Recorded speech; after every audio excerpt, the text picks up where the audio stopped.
Okay, here we go. Everything should be running just fine.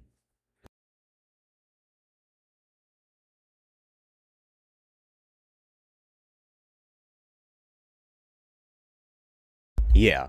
Okay.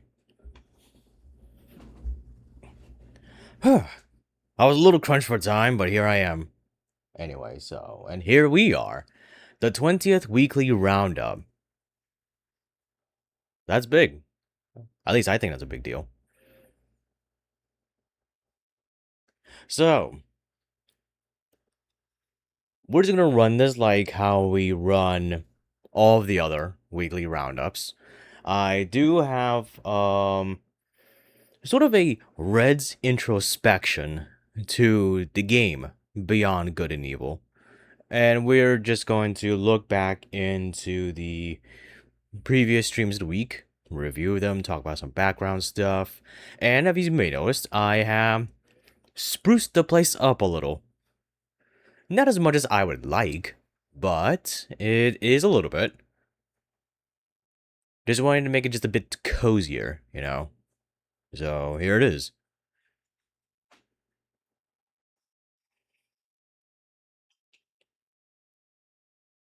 Let me see what I can start with, so I'm not just looking into the void. Um, so since coming back from my 2 week break, um, it's been pretty okay, honestly, if I have to say. Um, this train is still moving in the same kind of speed, going in the same direction, you know what I mean? But, I came back after 2 weeks a little refreshed and with some cool and new games to play. New-ish. New to me, maybe new to you. Definitely new to me because, like, Septerra Core and the. Hang on, what's that one called? Feline Forensics? Yeah, that's completely new to me. GOG has been such a great place to find, like, a bunch of, like, really retro games. Of course, there's always like the option of emulators, and I'm contesting some of those. So once games start dropping out from the schedule, I'll definitely be looking into an emulator. Probably Xbox. A lot of cool Xbox games I like to show off. Hardware wise, I didn't really get to the point where I wanted to be. Like, I got like this capture card, and I just haven't been able to get the stuff necessary to put things onto the capture card itself. Like, honestly, um, Switch, Wii, which is kind of part GameCube on the same time, and PlayStation 4, yeah, pretty decent. Pretty decent options. A lot of games in those platforms.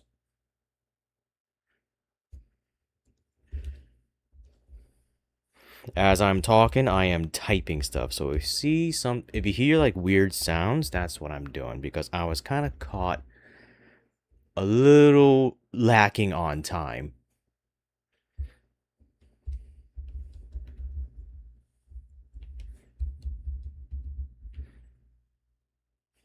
Hang on. Well, oh yeah. There's a lot of hashtags to use. That's what kind of like what I'm doing. Hey, Green, welcome to the stream. Glad you stopped by. I'll fix that in a sec. Hang on. Where are you? There you are. Right there. I figured that I didn't get a not that I didn't have a chance to put a chat box into these particular streams, but I kind of figure you guys could just float there like you always did. I don't want to clutter the place.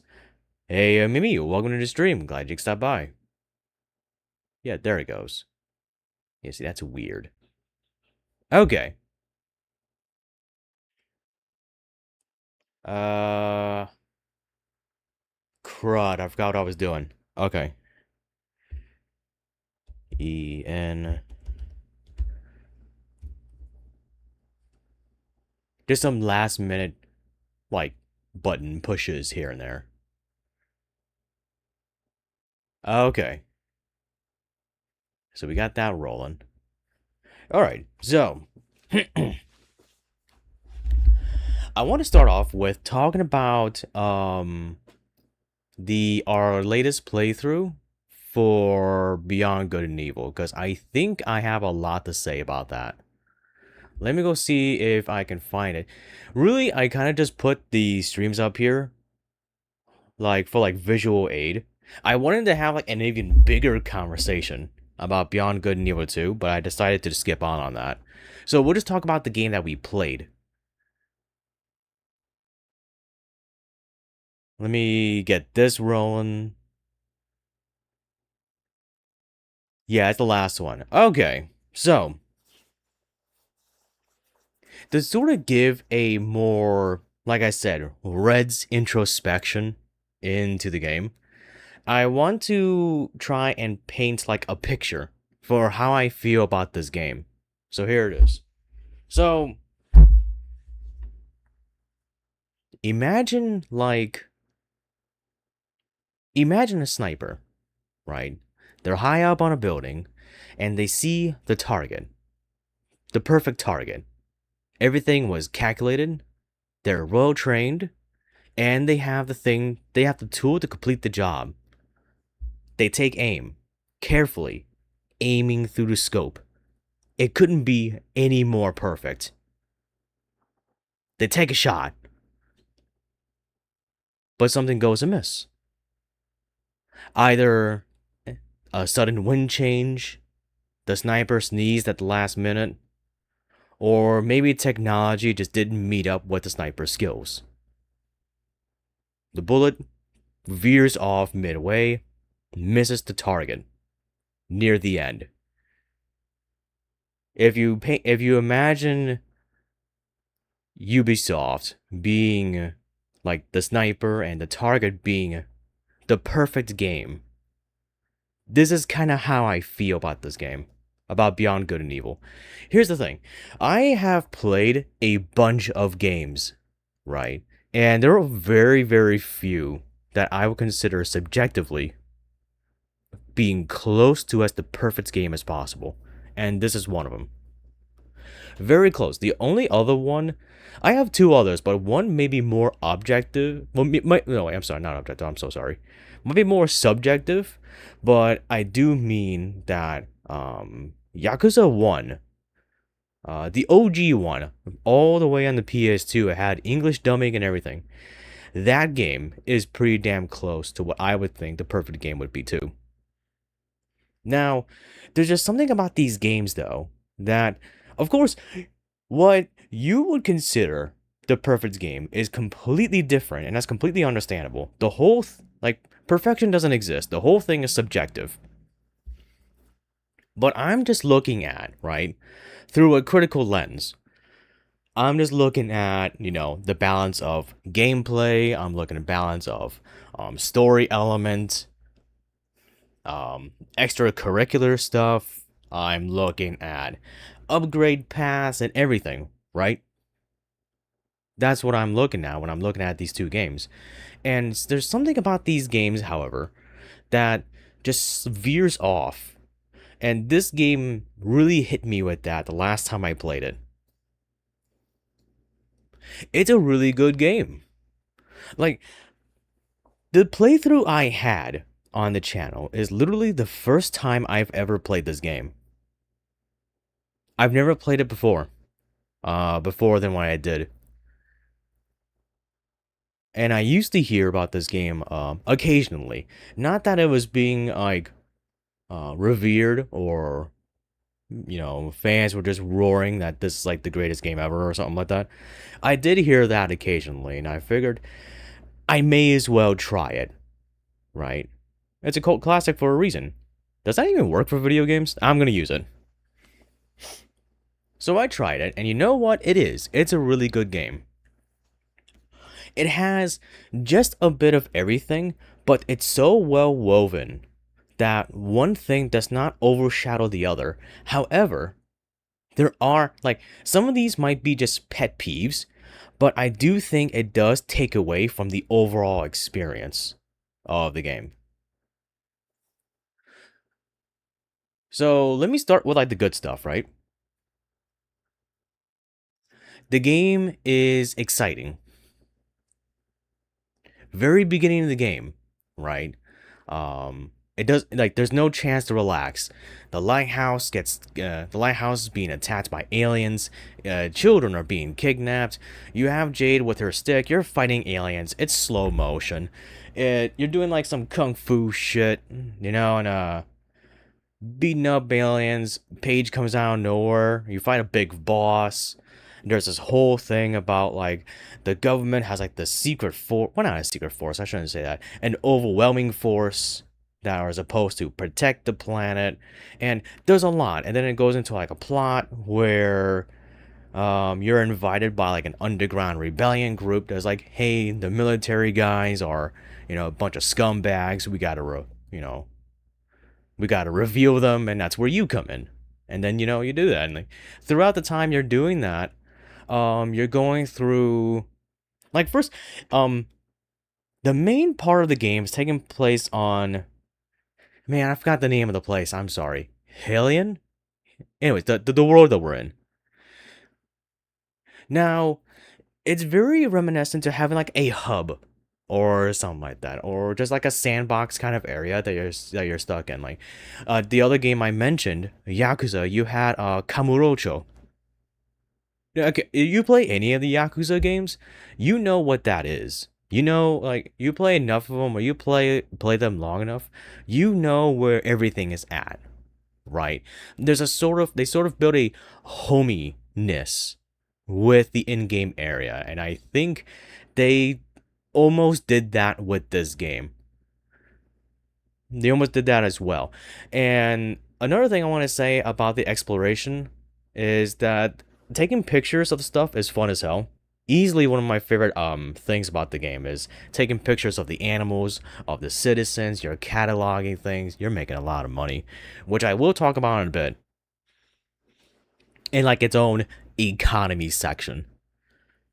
Um but I've heard of some games being made like nowadays. Well, no, yeah, more nowadays, where I've heard someone said that um it was as wide as an ocean, but as deep as a puddle. Now, that's not this game or Yakuza. These games are the opposite of that. I don't know how you would say, like, as wide as a puddle, deep as an ocean, because you have like this singular area in Beyond Good and Evil, but you also have like these Legend of Zelda-esque dungeons that you go through. They're very, I think they're intuitive for what they are. They do their job. You got boss fights. You're taking pictures. There's stealth elements. This game has stealth. The stealth's alright, except for the camera. I'll get to that in a bit. And yeah, you're going through the story. And really, the story does what it's supposed to do. You're part of an underground group, you fight the power, and that's it. Really, there's not much else to it. Now, what I will say about the story is that I'm going to cut a little bit into like what I think is a sort of a criticism. I was fine with the story up until the ending. Let me explain. Like I said, it didn't have much. It was sort of piecing together that there were things in the background that was going on, like Jade's origin, the whole thing with Paige being the can I say the rebel leader? Is that a thing? You gotta say that. It's not Star Wars, but I'm gonna go with that. The rebel leader. There was like the whole, again, the tyrannical military force actually being part of the aliens. You have to uncover them. There was this whole thing. And like I said before, there was this itty bitty tiny thing about something with Jade, right? There was like a big secret or something like that. Now, when I played this game, I had thought the secret was the whole thing about how Paige got a hold of the Beluga, the ship that we got like at the end of the game, basically. And I thought that would have been it. But here's the thing. The end of the game threw so many things at you so fast that it didn't really answer a damn thing. Allow me to explain. So, for some reason, Jade has like these magic powers that brought Paige back to life. Okay, kind of weird. Like, we know that the Dom Z wanted her for some reason and they wouldn't touch upon it. And honestly, the game still doesn't touch upon it. Or maybe it does so lightly or so fast it probably just whiffed me or something, but there wasn't really like a sheer explanation for it. And then there was like the whole final boss kind of thing. And then when you beat that, which, by the way, the final boss is quite the spike of difficulty compared to like the other bosses of the game.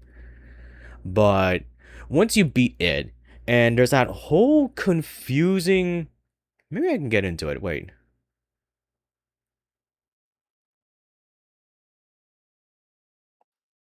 This whole confusing Matrix Neo kind of thing.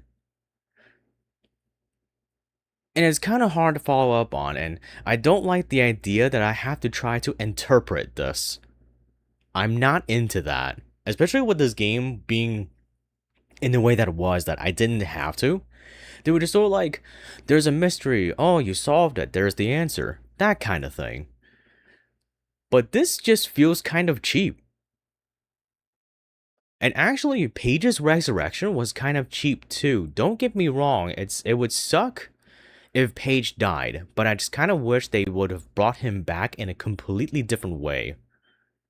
And honestly, if they did leave him dead, it would have had like a sort of thing where it would add on to the melodramatic thing that the game kind of had.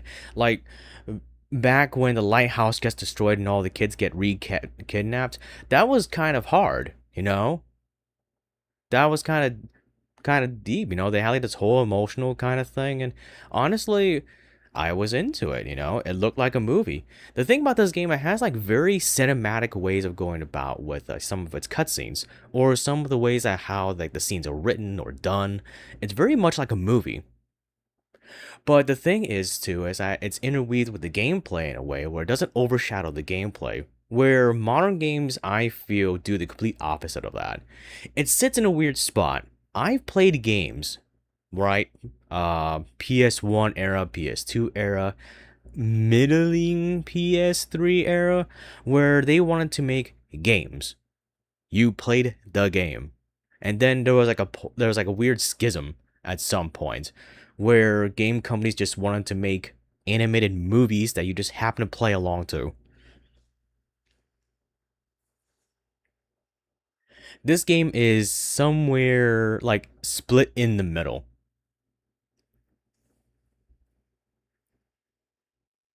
Okay, so let me see if I can get some gameplay that way.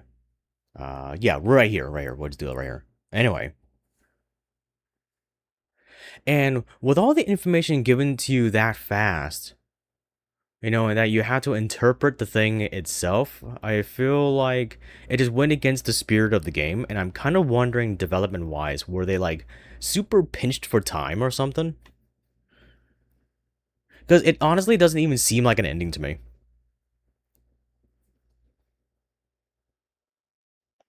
And honestly, with like the worst cliffhanger on the planet, hang on, I should go find it. You're right, the worst cliffhanger on the planet, they have like this scene here where Paige has like the Dom Z thing, and it comes out of his arm. It reminds me of like certain scenes from like Alien, the Alien movie franchise, and that's supposed to be a cliffhanger.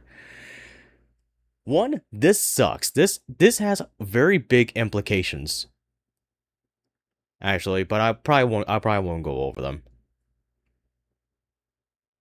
But here's the thing about this scene, right? They have this, but they also have the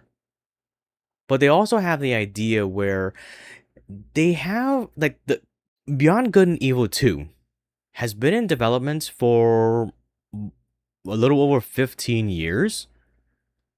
And here's the thing. It's a prequel. meaning that, um, and they call it a spiritual successor, which makes no sense because then a spiritual successor would just be a different game altogether, but whatever. It's a prequel. Now that I've actually played this game, I feel like we should have straight up just gotten it as the sequel. I want to know what happens afterwards. You gave me this cliffhanger. I want to see what happened afterwards. Try to explain the ending some. Try to explain some more of the lore of what's going on. And the whole ending part of the game is just so congested that it just left me with a bunch of questions. And I'm not into that. And it just felt really weird for how the entirety of this game went.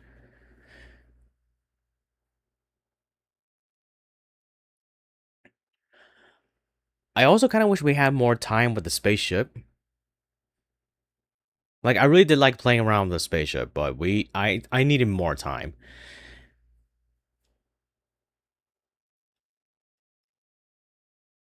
Talking about the spaceship, I have to tell everyone.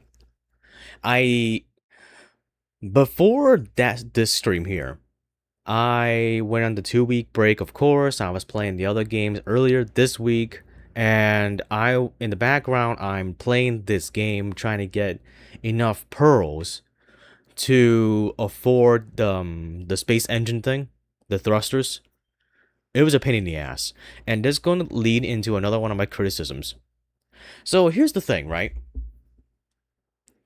I again, I'm used to games of this era having a thing where progression is sort of locked behind collecting a certain amount of a thing.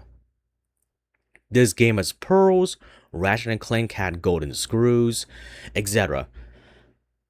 But what I don't like about this game is that they did it in a way where you had to collect almost all of them to progress. I didn't 100% this game.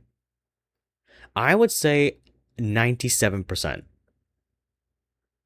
The reason I mentioned this is because the other game that I probably would say is a contender for like the perfect game, Yakuza 1, you don't have to do that. You could literally blaze through the main story and you can still enjoy the game and the story and the other side stuff at your leisure. And that's the problem I have with this game, is that the side stuff is not done at your leisure.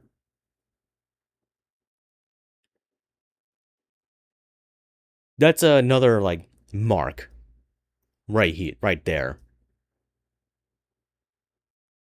So when you have a game with like side quests, the side quests are almost never necessary to go into another main part of the game. And Beyond Good and Evil gave me the idea that, okay, yeah, I needed a specific amount of pearls to get upgrades for the boat, the ship, to progress. Fine. All right. But what it didn't offer was ways of getting pearls that were more variable and just more of. Like I don't know what the regular player that has played this game has gone through. Maybe my playthrough is unique, maybe it isn't.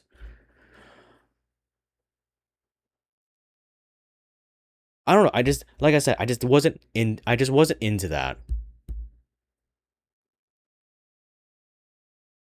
Like 100%ing a game to me should be done as like a sort of pseudo challenge or something you decide to do on your own. Literally, you can play a game, just clear the main story and never touch it again. You can do that.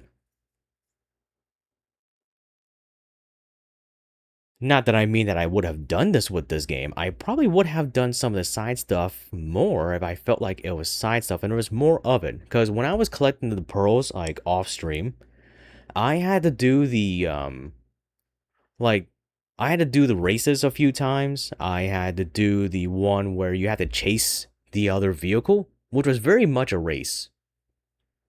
It's very much the same thing. There were no more animals for me to take pictures of. The camera roll said that there were. I just didn't know where they were hiding. I was pretty sure I got most of them. I think by the end of the game, I was missing like 6. And I'm like, how? I have no idea where they would have been. How? And even if I did get the other pearl, it would not have cemented the idea that I could get the 30. Although another part of my playthrough was that I was also unaware that the stabilizer was on the table and I didn't need to buy another one. I could have just installed it into the ship and taken off, went into the volcano, grabbed a bunch of pearls. So that's probably just my bad, but I think but the amount of pearls I got from the volcano was like 4, 6. It would have saved me maybe a sneak run, one of the sneak mini games, which were fun. But I think it was like max 3. And probably would have felt the exact same way, to be honest.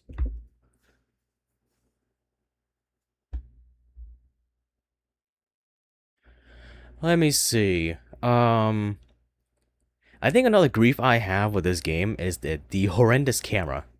Calling it dated is a compliment.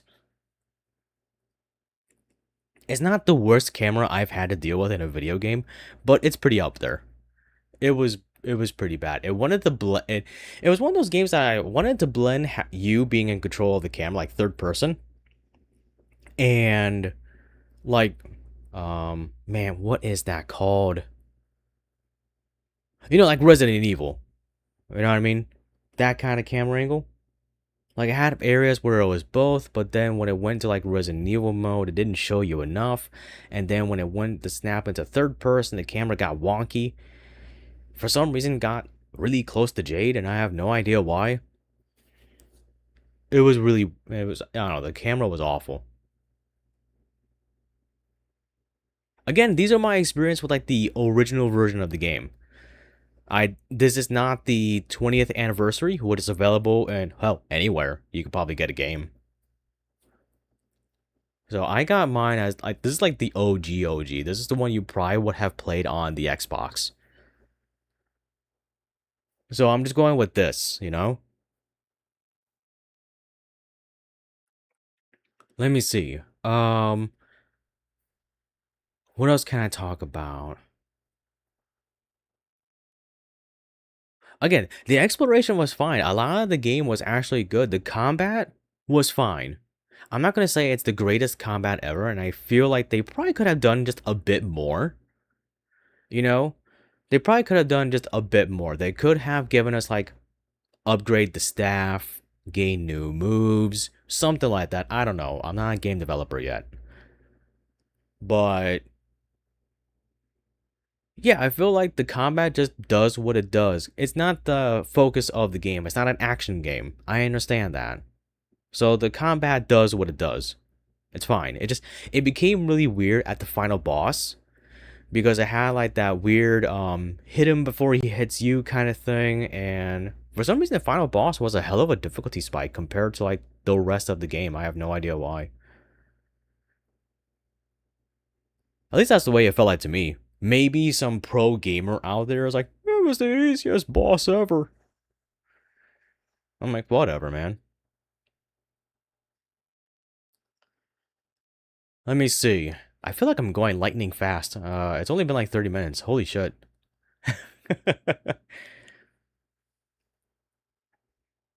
Let me see. I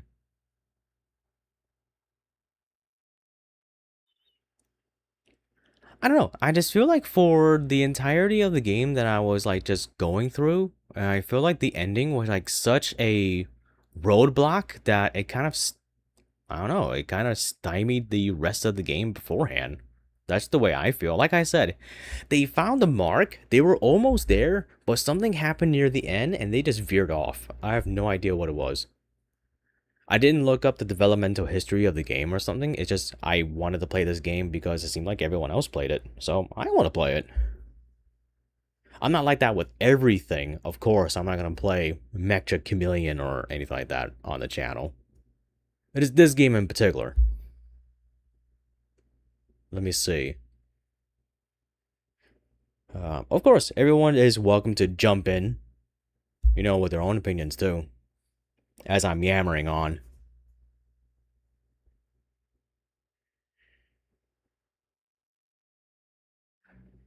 Sense of direction was fine. Trust me, I've played games with no sense of direction. I played Digimon World 3. If you don't know what that is, you know what? Go and play it. Go play Digimon World 3. You can find a way. There are ways to do it. You'll see exactly what I mean. You can come right back on here and be like, Red, you were right. There is no sense of direction. But it also didn't have too much of a sense of direction because I've also played the opposite games where they will literally hand hold you or they have like big glittering signs. It's like right here, stupid. I played that too. Let me see.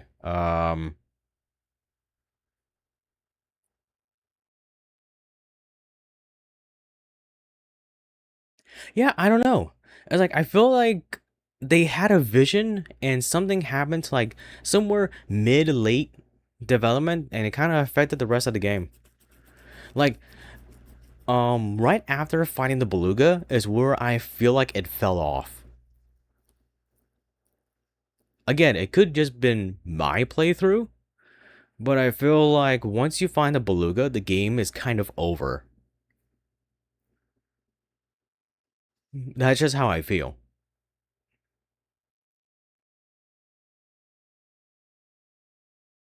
And again, the game it was just so close. It's so close to being the perfect game because it's got everything.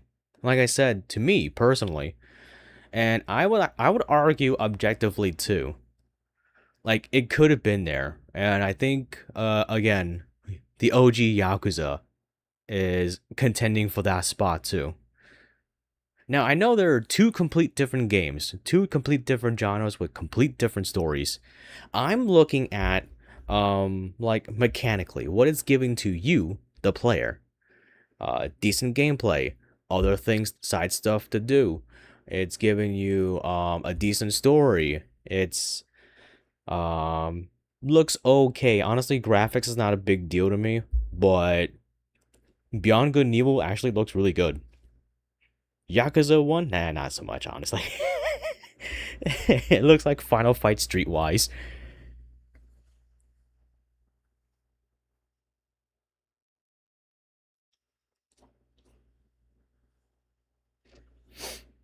Hmm. I'm trying to collect my thoughts. Let me see. Um. Yeah. Finding Paige again. I don't know. I'm really split on it. I don't want to say like I would prefer it if he just stayed dead, but there's a part of me that kind of feels that way. Cause it would have kept with like the melodramatic kind of thing. It would have given like it would have given Jade even more motivation to beat the bad guys, you know? They took the kids, they took away Paige, time to make them pay. But then, they pull like this Disney magic kind of thing that comes out of nowhere. Like it was alluded to throughout the entire game, but I feel like here it's still too big a margin to be like, oh, now she has magic powers for some reason. It's too fast for me.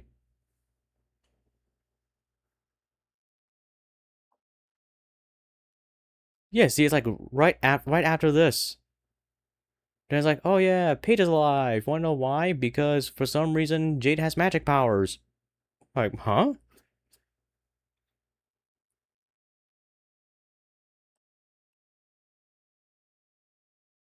I don't know. It was just weird. I'm sorry about the frame rate too. I have no idea what was going on there. That was the game's fault. For once, it was not my internet's fault. For once, it was not OBS's fault. It was the game. That's what the game was literally looking like. It ran like that for me too.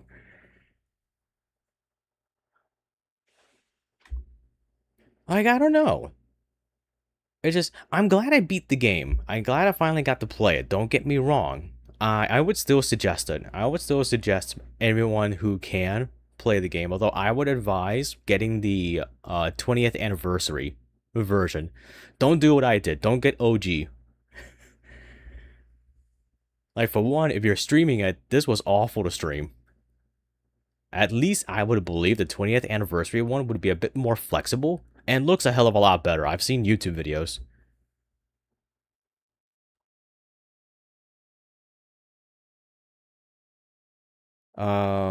Yeah.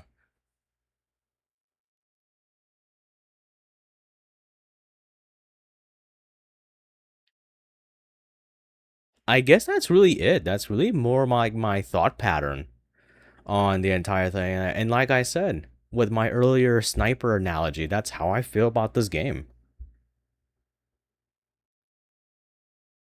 Is it disappointing? A tad. What I feel is more disappointing is that Beyond Good and Evil 2 is a prequel.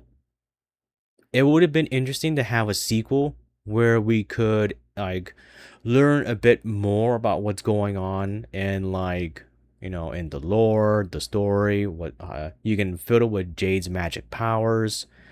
Um, there could have been like a progression route that way. There was potential, but for some reason they chose to do a prequel, and it has been in developmental hell for like 15 some years. Now, I did want to extend this segment of talking about this series, and I was going to talk about Beyond Good and Evil 2, but I feel like I don't know enough about the project other than where it's supposed to be at story wise. And I'll try to explain that. Beyond Good and Evil 2 is a prequel in a way, because like if you remember in this game when Beluga was saying that um like he knew like Jade's mother. Jade's mother was like the space pirate, and that's where the Beluga came from. And again, Jade was special somehow, but never really got into it. And it's in that time. Like, apparently, according to what I read, there's a whole lot more stuff going on, but that's what I read. And you're not playing as Jade or Paige. The game is supposed to have character creation. It's open world. It has multiplayer. Actually, the developers promise a lot with the game, and I think that's scary. But I won't get into it, like I said, because I feel like I just don't know enough about it to actually try and have like an extended conversation about it. I'd rather just stick with this, but I will mention two being a prequel is kind of sucks.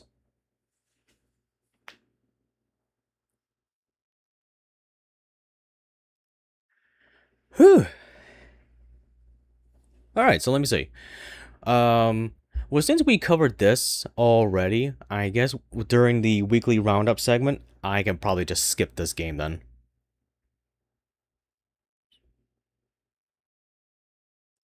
because I kind of talked about everything I wanted to talk about here. So we'll just skip that.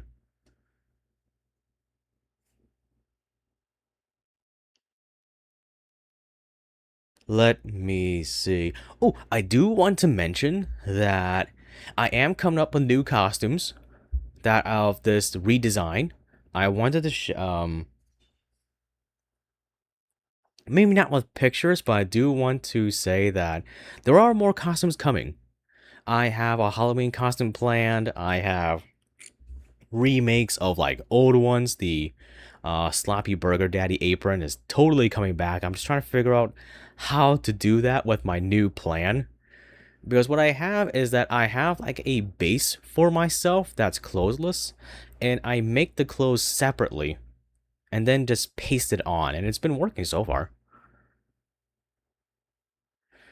Like, I have this costume made so far. Hang on, I can probably, yeah, you can see the program I'm using. I've got this one, which is one of my favorites. I had to redesign it. I don't want to say redesign, that's kind of more like refit it. That's probably more accurate. Let me see if I can find the other one. I was using it yesterday. Yeah, yesterday's was like a completely new one, which I think is awesome as hell. I've got this. So yeah, I just wanted to say more are coming.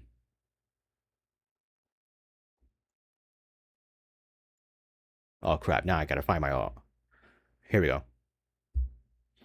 My folder for the costumes are all muddied up, so anywho.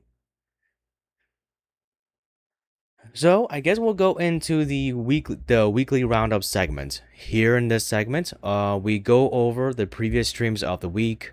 We review them, possibly talk about the game some, and just just more talking.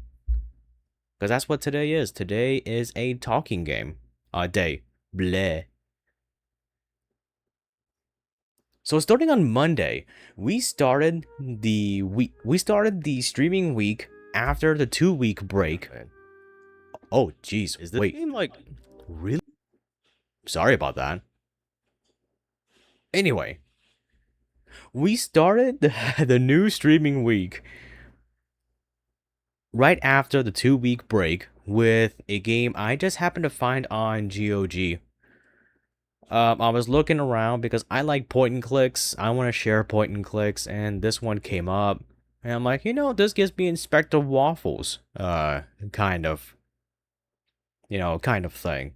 So I snagged it. Feline Forensics and the Museum Mystery.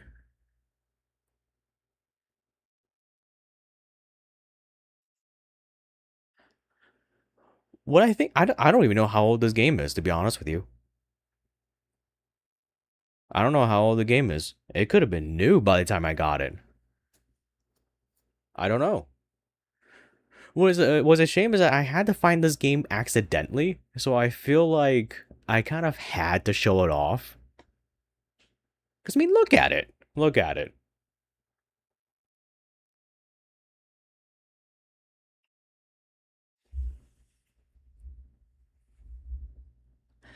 Anyway, so as with those point and clicks, the normal, the formulae, if you want to be fucking fancy about it, is that you're presented with a problem, you adventure around an area, and you find answers to that problem. I like the genre of point and clicks where it goes into like a crime solving route because the problem already presents itself. The problem being the crime. And so you have to find out how to solve it. And it's usually like a game long thing. And I much prefer that.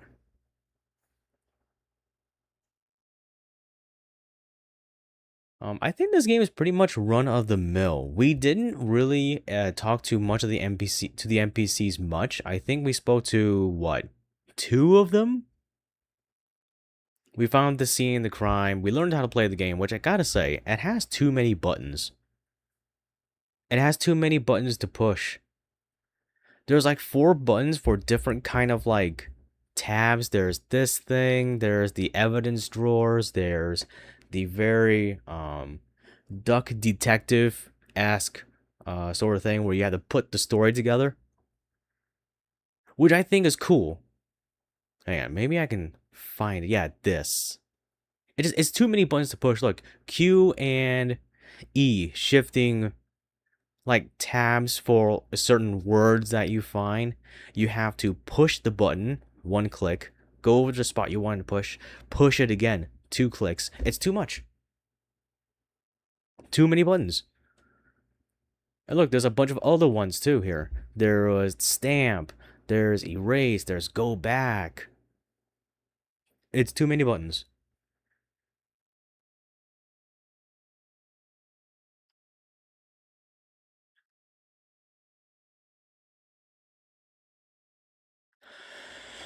One thing I do want to say though is that this game is chock full of like little funny bits. Like we did the museum tour,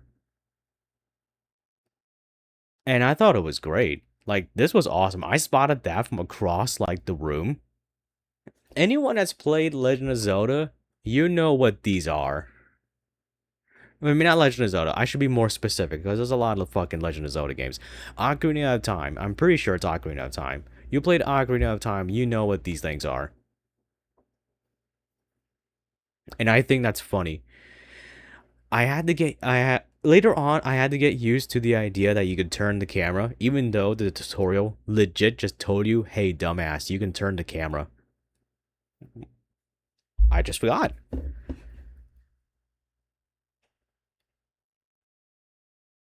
There's lots of funny things here.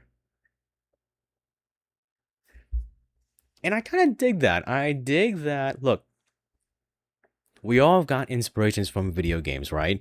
A lot of us that played video games as children were just inspired by the things we love, and we bring it into like the new age, and we give it to, like, we want to show the things that inspired us in our works. I completely understand that. And things like this is completely fine. Having a museum full of like little like in jokes, so to say, I think that's great. I think it's funny. A lot of them are not, they're not all illusions to something else. They're literally just redones of like paintings, like the pointillism painting. That's not a reference to anything. It's just, oh, it's the same painting but with, anthros in it. Like there's not much to go on there. But some of the other stuff, if you know what it is, you can laugh at it like how I did. And hopefully everyone else that got to watch the video too. Now, there is a counterbalance for this, and I guess this is kind of like not about the game, it's about gaming. I have noticed a weird thing where indie games that are being made, look, I want to say, like, again, I understand. You're inspired by something you love, you want to make something out of that. Look, I'm just using it as an example, right? It's just an example. You liked Rayman, so you want to make a game inspired by how much and you love Rayman, but you're legit remaking Rayman. You hear what I'm saying? There's a number of indie games out there being made now and that are made that are like this. I'm not putting any like claws at anyone. I'm just saying they're out there. Like there's a point in like where you're inspired by a thing or you're just simply copying it. Or you just completely forget why you love that thing so much.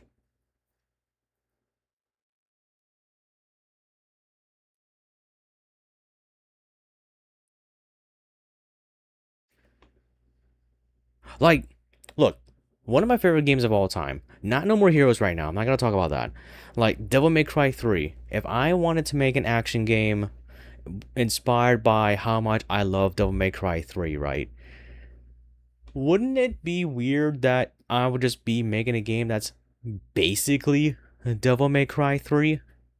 Oh, so it has Dante's Inferno stuff in it. It has twin brothers that are in combat. It has a hot chick and a motorcycle with a bunch of guns strapped to her. Hey, wait a minute. This is basically Devil May Cry 3. And in the action, in the gameplay itself, you're basically just like doing the same thing. Why I like Devil May Cry 3? I like Devil May Cry 3 because honestly, I don't even see the Dante's Inferno thing. I see it now that I actually found someone to actually explain the whole thing, and I get it now. But when I was playing it back like 2008 or something like that, I didn't see it. I didn't even read Dante's Inferno to be honest with you. So that whole thing just sort of with me. I just thought, this is awesome. This is edgy. This is cool. Look at me. I can do like this huge combo with this big freaking sword and a bunch of guns and, you know, everything is cool. What I liked about Devil May Cry 3 is how it felt like to me. Devil May Cry 3 was just pure, unadulterated adrenaline.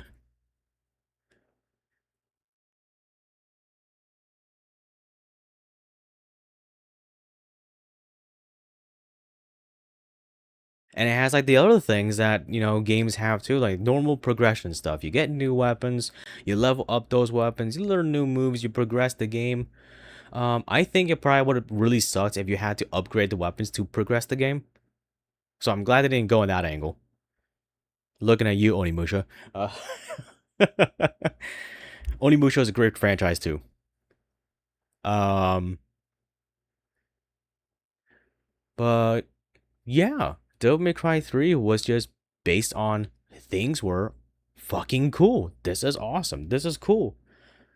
It doesn't have to make sense. How could we say like this guy's an awesome swordsman? Oh, I know, he just throws the sword in the air, he does a bunch of poses, puts his cloak on in slow motion, catches the sword and kills 3 dudes, and then the game starts. Like, come on.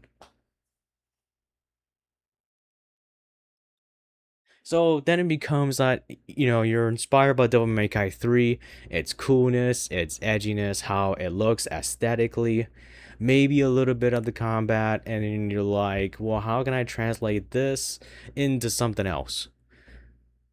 Because if you're going to go with like the whole gothic kind of 2000s era kind of stuff, you're still doing Devil May Cry 3.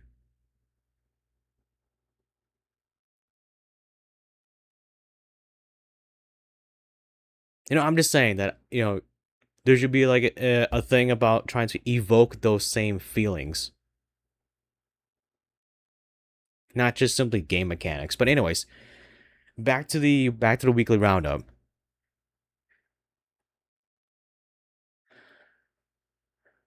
Um, there's not much to say about this game right now. Next Monday we're gonna get. Should I say this Monday? Because it's Friday. Never mind. When we get around to this game again, we're gonna start talking to the NPCs and try to get into the whole dirt of the crime itself. But until then, this is kind of just more like just a tour of of the place.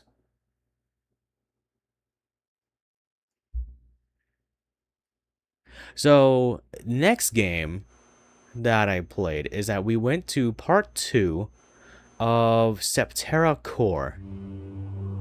Man, I keep forgetting to mute it. I do have to admit something. Of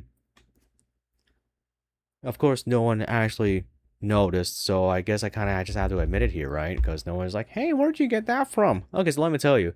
Before I turned the on switch, I actually found a generator in Grub's room. And I did that outside of, can I say off camera? And that's how I got the generator, but everything else you saw. I do enjoy that we actually found out where to go with this game, because the very first video that I did with this game, I got lost. I actually have an edited version on the channel. It was kind of like a sort of like an experiment, rather. It worked out, I think, but not as well as I was hoping. Because then if it did, I probably would have considered like the switch over, or like a new strategy of like having edited versions of the streams. But since that, they were kind of contendable, you can compare them and it's like there's no difference here. So I'm just gonna continue with what I'm doing.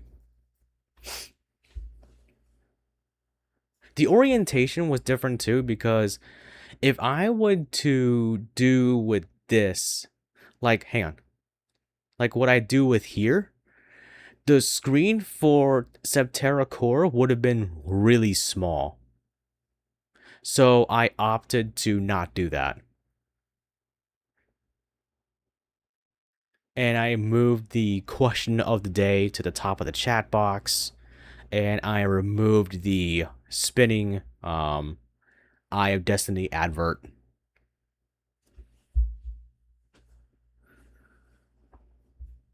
So that's probably going to be what Septerra Core looks like going forward.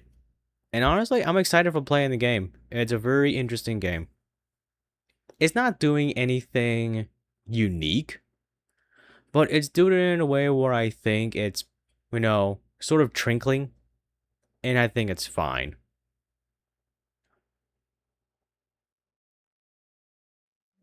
Really, it's fine.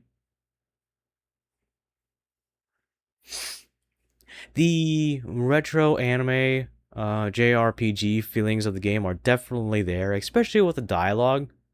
especially with that one scene where, hang on, let me see if I can find it. Oh my god, I want to talk about this. Wait. Let me get to where I wanted to go to first, and then we'll,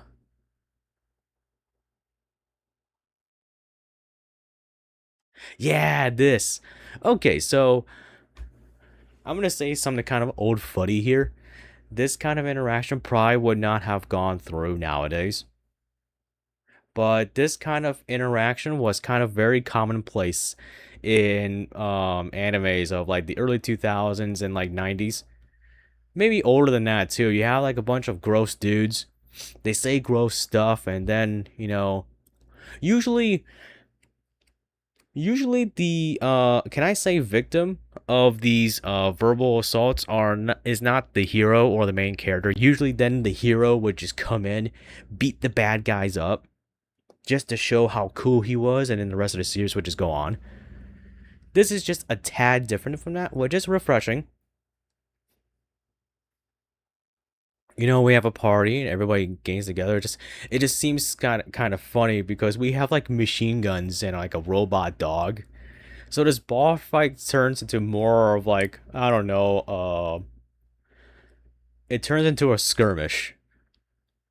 But anyway, and there's that element too. There's the element that like we're swinging blades, biting with mechanical jaws, firing a machine gun. It just seems like do absolutely nothing for like the story or the area that we're in. It is like we gave these characters these weapons, and no, you did not chop that guy's head off. He got straight back up and ran away like the pussy he is. That's just that's just how games are, man.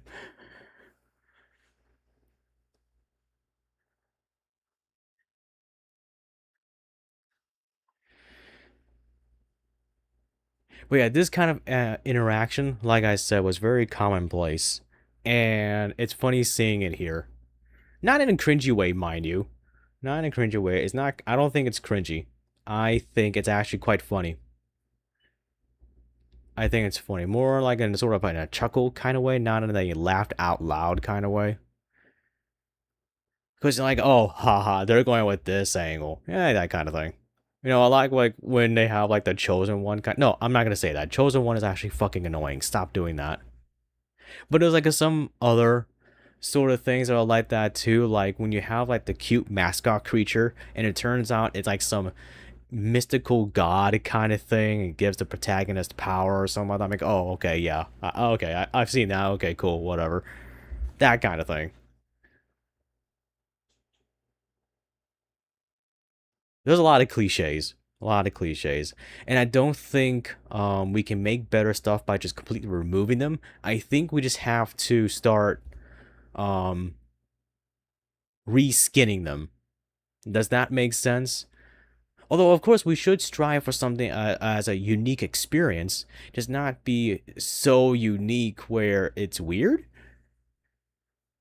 Because if you try to, like, I think, if you try to take away most of like all the cliches, like you tried your hardest not to do like a cliche or a trope, which is very hard to do, by the way, borderline impossible, you would probably end up with something that's very bland or unrecognizable. I'm just saying, and coming from a writer's perspective, some of these things help.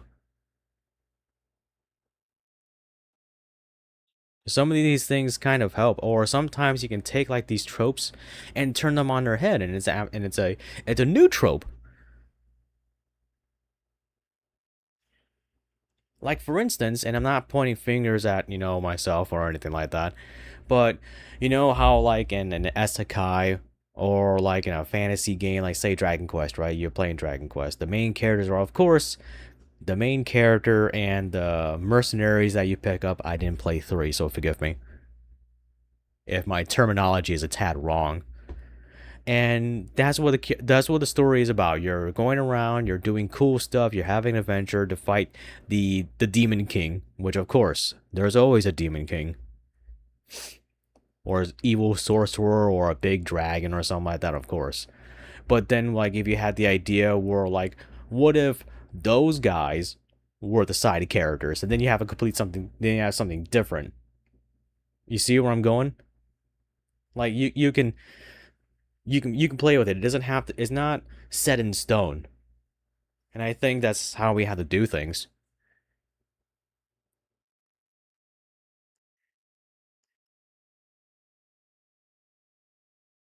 So talking about this whole area here, it was a bit of a drag, but I don't think I was sick of it.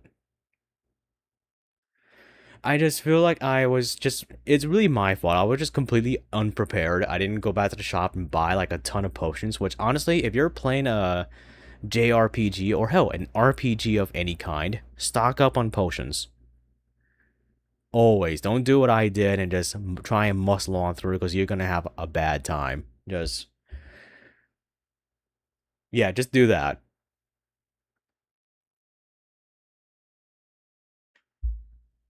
Get yourself curatives. Although I gotta say, this game is kind of weird in the way of not really the potions or anything like that. It's more in the way of like we don't really have a healer, and the magic can only be done once. I think that's odd, and it really incentivizes having those items at hand. Like if you can only use the spells once per battle, I probably would have understood that. But this whole time that I was here, I couldn't use the magic at all. Used it once and that was it. I assume you had to go and rest somewhere, which is very D&D kind of like, you have like spells that can only be used once per long rest, meaning that you would expend its resource and you would have to take a long rest to regain it back. That's what it kind of feels like to me. It's just nowhere in the game said that. And I think that's weird. But no, I like what this game is doing. It's very interesting. But we'll see how it works later in the game. Honestly, I want to see how we're going to traverse between the different layers of the planet or talk more about the planet itself. I find that very interesting. Hopefully we get an airship. I feel like that's just a standard in RPG sort of things that we get some kind of mode of transportation. I want an airship. Or maybe in this game it would be something weird, like maybe a big mechanical worm or something. I don't know. We'll find out. But I'm enjoying this game. This is gonna be fun. I do have to get back on it though because I do have to do some farming to level up because the guys in Outlaw Canyon, they whooped my ass. That was not fun. Also, maybe someone in the future can explain to me what is Grub good for? Because he has like more strike as you see, less armor, okay, less power, alright, but he has like one more core. Actually, does he even, do I even show this stuff? Or do I just hang out? But anyway, I feel like his stats are very comparable to Maya, but he hits so much less. It's weird. So I don't, what is he good for? I'm not saying that he's useless. I'm just saying I don't get his niche yet. If he even has one. Maybe it's like a character arc thing. Alright, so going past Beyond Good and Evil, because we talked about that already, we're gonna talk about my favorite game of all time and probably the blunder of yesterday. Okay, so we should be. God damn it. There. I gotta mute these things ahead of time. Anyway, so I gotta start using my capture card more often for streams, and this is my attempt too. So playing No More Heroes off of the Wii was my intention. It was more my intention to do so, and I didn't want to look like a liar. So like, most of the places where I'm like, oh, it's off the Wii, I had to go change it really quick.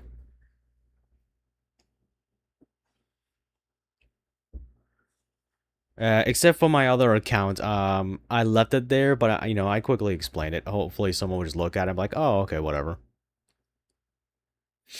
But yeah, we were playing the Wii version of the game, and we came up with the issue, which I have to tell you, bad things always happen when I'm streaming. I know there's this thing in the universe called streamer's luck. I seem to have negative of it.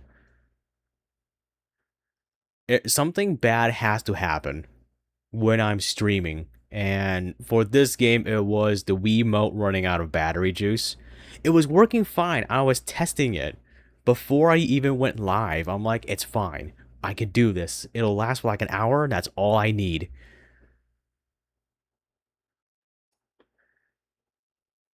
And, lo and behold, no, I can't do this. That would have been great. I had a whole setup and everything. I had a whole setup. I was standing. I was gonna get crazy with it. You're gonna hear me be like, "Hua, hua, fuck you, yeah." But, eh, I had to turn on the Switch version.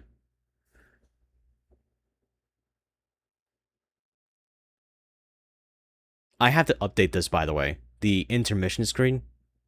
I had to update it. Actually, I want to update a lot of things. No, no, wait, wait, wait. I'm getting off track. I'm getting off track. We'll just move on.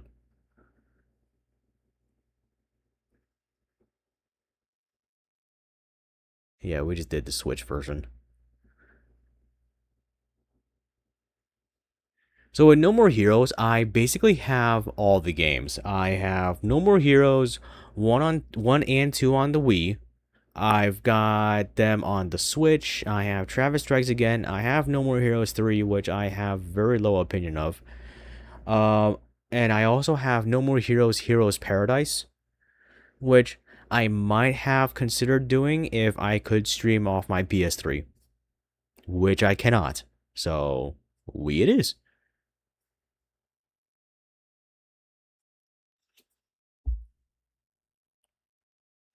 Let me see, maybe I just go on and get to some actual gameplay.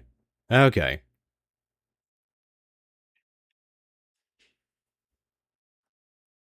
excuse me. So, I'm very excited about this future playthrough. No More Heroes is my favorite game of all time. I know I was discussing at length about like what the perfect game could be like or what how close some games were. I feel like No More Heroes also scratches that, but it's such a niche thing. I know I'm going to have someone disagree with me on it, and that's fine because I will admit this is more of a subjective kind of thing, but No More Heroes is one of those games that to me is it's almost the perfect game.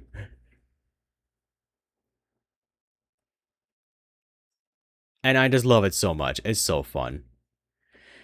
I was going to be way more enthusiastic as I am, because I understand I'm a bit monotone. You know, sometimes I sound like I'm not having like the time of my life, but trust me, I am. I'm just like that. But yeah, this is going to be fun. I'm excited. I might just switch Monday because I got batteries now. I got some emergency batteries and they're full power. So the next time I play No More Heroes on stream, it'll be off the Wii. I just got to get to the point um, where I ended the stream for this version of the game, and then just start the Wii, playthrough again.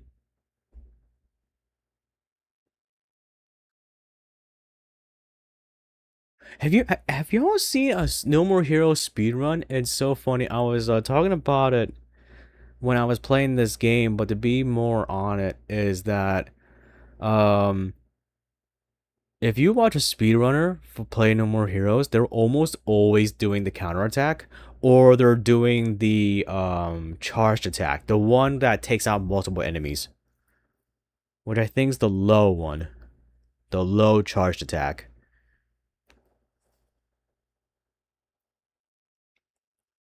I've also seen like new game plus ones, but I don't want to spoil anything because I realize that to me it's not a spoiler because I've been playing this game for a very long time. I'm not an expert, but I just know what to expect. But there's people out there in the world that have never seen this glorious game. This piece of art. They've never seen it. And really, that's a fucking shame. Yeah, see, you just start spamming.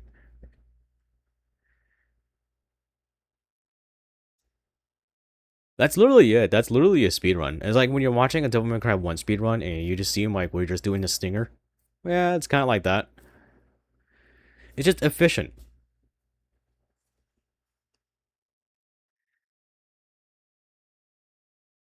But yeah, there's a lot more of this to come. And maybe if I enjoy it enough, because I think my philosophy as a streamer is slowly changing. If I enjoy this enough, I might play No More Heroes 2 on stream as well. Although I will not play Travis Strikes Again or 3. I just did not like those games. So I won't. And I can't play Heroes Paradise because I can't stream off the PS3. So there's that. I know there are ways around it, I just don't have them. Oh, I see the signal falling off. Yeah, you know what? I don't give a fuck right now. It's way over the time I usually do this anyways.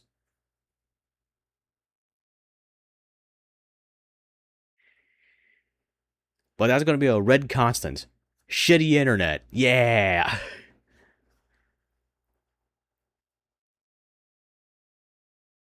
Maybe I can show off a bit of the boss fight while I'm here.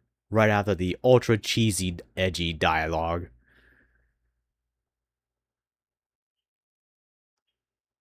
Master No More Heroes player here.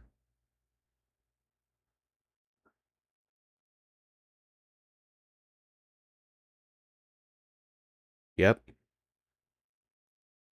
This is it. It's gonna be funner, trust me. I also just love the outfit. I love what I did to myself. So, yeah. I guess we'll go here. And maybe I'll just wrap it up. I felt like I've been yammering on for like a while. And, I'll just probably end it here because, I don't know. The wind's blowing too hard. Maybe I blew some ass gas or something. Um, maybe the Eldritch Lords up in the sky will be like, you've been talking way too much. Shut the fuck up. So, you know what? I have to adhere to it. So, anyway. So, I'm going to give my send off and then we'll meet again on Monday. So, here it comes. Hang on, you know what? I have to be pretentious. I have to be an ass about this. Here you go. Anyways, so here he comes. Hey, I'm Red, the Gray Fox. I stream here on YouTube Monday to Friday, 8 p.m. Eastern Time. Like and subscribe if you enjoy the content that I put out. It helps me get seen by the algorithm gods. Of course, if you want to support me more directly, because I'm not monetized yet and I don't have any other means of doing that, so no super thanks or anything like that, or Ko-Fi, I don't have that. But what you can do, you can grab a copy of my book, The Eye of Destiny. It is a high fantasy, satirical take on the whole fantasy genre itself. It's a really cool story.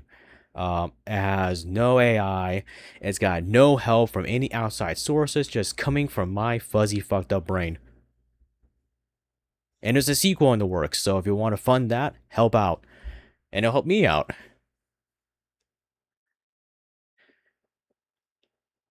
Um, Thank you all so much for watching. Thank you to everyone that stuck around throughout the stream and participated in chat.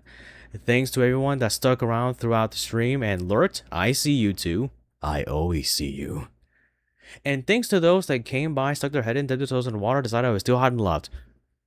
Monday, we're gonna restart the whole process, and we're gonna begin with feline forensics, and then Septerra Core on Tuesday.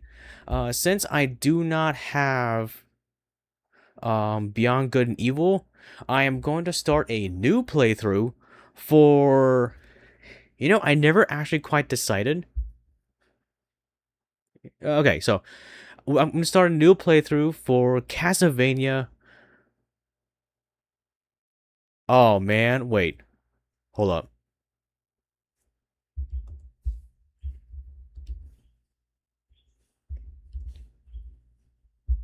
Aria of Sorrow. Wait, right? I guess that's it. Wasn't there a DS game? Oh, Dawn of Sorrow. Okay, yeah. I'm gonna start a new playthrough of Castlevania Dawn of Sorrow because I have the Castlevania Dominus collection, and they're all DS games. I was gonna say Portrait of Ruin, but I feel like Dawn of Sorrow is more in line of what I'm used to in a Castlevania game coming from like Symphony of the Night or something. It's more along those lines, so I'm gonna go with that first. And then on Friday we'll continue the real No More Heroes playthrough. I'm gonna turn the Wii on, I have batteries, and it's gonna be a great time. Um like I said, I'm still working on some of the stream setup stuff. I'm trying to make it more streamlined, get more costumes out for the things I'm excited for. Maybe there'll be a Castlevania costume. I don't know. Maybe not, because I am working on a Halloween costume, and I feel like that would just be too damn close together. But, eh. And yeah, I'll see everyone on Monday. So I hope you all have a good night or a good morning, wherever you are. Buy my book. It's very cool. It's funny too.